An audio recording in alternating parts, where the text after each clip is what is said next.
কে আছি জান্নাতে, জান্নাতে প্রচেষ্টাকারী জান্নাত পাওয়ার জন্য। এখানে বলা হয়েছে যে জান্নাত পাওয়ার প্রচেষ্টাকারী কে আছে। পরিতাপের বিষয় হচ্ছে মানুষের অবস্থা এমন যে মুয়াজ্জিন যখন মসজিদে আযান দেয় তখন দুনিয়ার ব্যস্ততার কারণে মুয়াজ্জিনের আযানে আর সাড়া দিতে পারছে না, কিন্তু সেই ব্যক্তি জান্নাতে পাওয়ার জন্য প্রচেষ্টা করছে। আবার দেখা যায় রমজান আসছে, রোজা ছেড়ে দিয়েছে, জান্নাত পাওয়ার চেষ্টা করছে।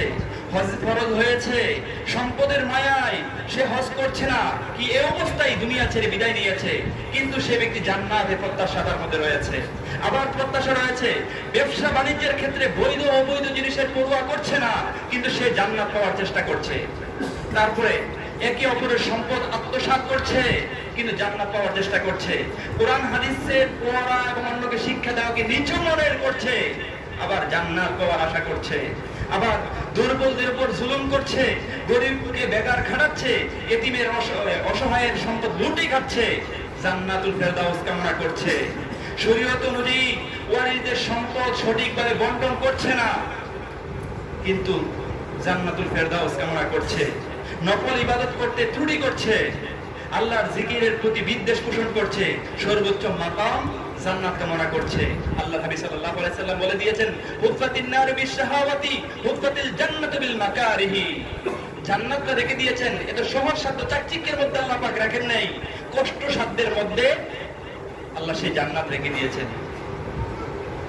আল কাইয়িস মান দানা নাফসাহু লিমা আমিলা বা'দাল মাউত।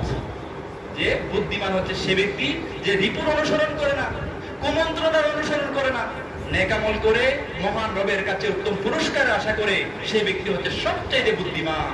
আর আজান হয়েছে, এদিক দিয়ে চলে গেলাম, বেঁচে গেলাম, বিষয়টা এরকম নয়। আল্লাহ পাক আপনাকে বিবেক দিয়েছেন, মেধা দিয়েছেন, বুদ্ধি দিয়েছেন, সব বুঝেন, সাদা কালোর পার্থক্য করতে পারেন, কিন্তু মরণের পরে যে জবাবদিহিতা করতে হবে সেই চিন্তা ফিকির আমার মধ্যে জাগ্রত হয় না, আপনার মধ্যে জাগ্রত হয় না।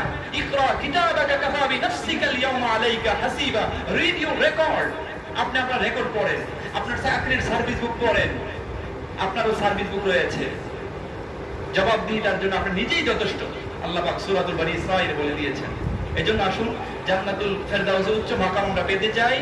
পাওয়ার জন্য রাসূলের তরিকা মোতাবেক কিভাবে করতে হবে সেই মোতাবেক চলে যেন জান্নাতের অপূর্ব নিয়ামত আমরা পেতে পারি, সেই তৌফিক যেন আমাদের সকলকে আল্লাহ পাক দান করেন। আমিন। হাযা মা ইনদি ওয়াল ইলমু ইনদাল্লাহ আলাইহি তাওয়াক্কালতু।